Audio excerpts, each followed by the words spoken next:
Hello everyone, my name is Lorma Bicabate from grade 10 Temperance and Learning the basket, and also Ashley Ka.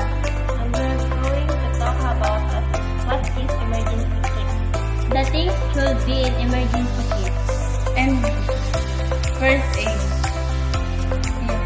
And that's all.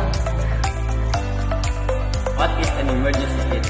An emergency kit contains the main item you need in an emergency.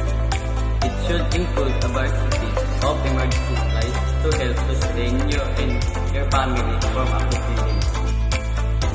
Having an emergency supply kit is an essential component of personal and family preparedness. Emergency kits should include essential items that will help sustain you and your family for up to 3 days in the event you are isolated in your home without powering during disaster. The things to should be an emergency kit. First, think about essential items you will need for basic survival. 1. Water. 2. Food. 3. Warm. 4. Clean air.